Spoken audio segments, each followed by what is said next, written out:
بسم اللہ الرحمن الرحیم سورہ 3 مکیہ۔ والتين والزيتون وطور سينين وهذا البلد الأمين۔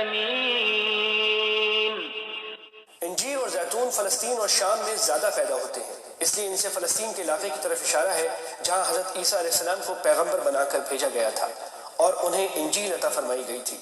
اور صحرائے سینا کا پہاڑ طور وہ ہے جس پر حضرت موسیٰ علیہ السلام کو تورات عطا فرمائی گئی تھی، اور اس امن و امان والے شہر سے مراد مکہ مکرمہ ہے جہاں حضور اقدس صلی اللہ علیہ وسلم کو پیغمبر بنا کر بھیجا گیا اور آپ پر قرآن کریم نازل ہوا۔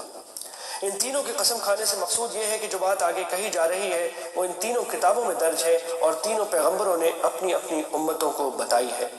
لقد خلقنا الإنسان في أحسن تقويم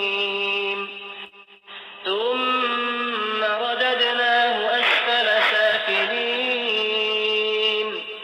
اس کا ایک مطلب تو یہ ہو سکتا ہے کہ جو لوگ مومن نہ ہوں وہ دنیا میں چاہے کتنے خوبصورت رہے ہوں، آخرت میں وہ انتہائی نچلی حالت کو پہنچ جائیں گے کیونکہ انہیں دوزخ میں ڈالا جائے گا۔ اس لیے آگے ان انسانوں کا استثناء کیا گیا ہے جو ایمان لائے اور نیک عمل کریں۔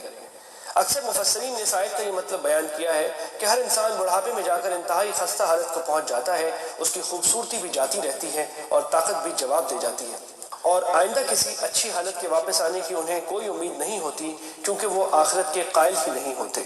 البتہ نیک مسلمان چاہے اس بڑھاپے کی بری حالت کو پہنچ جائیں لیکن ان کو یقین ہوتا ہے کہ یہ بری حالت عارضی ہے اور آگے دوسری زندگی آنے والی ہے جس میں انشاءاللہ انہیں بہترین نعمتیں میسر آئیں گی اور یہ عارضی تکلیفیں ختم ہو جائیں گی۔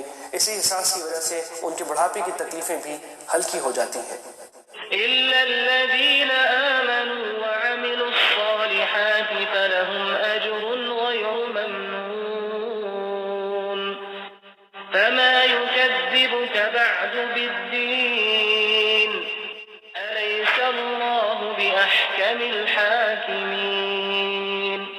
ابو داؤد اور ترمذی کی ایک حدیث سے معلوم ہوتا ہے کہ اس آیت کو پڑھنے کے وقت یہ کہنا مستحب ہے کہ کیوں نہیں میں اس بات کی گواہی دیتا ہوں کہ اللہ تعالیٰ سارے حکمرانوں سے بڑھ کر حکمران ہے۔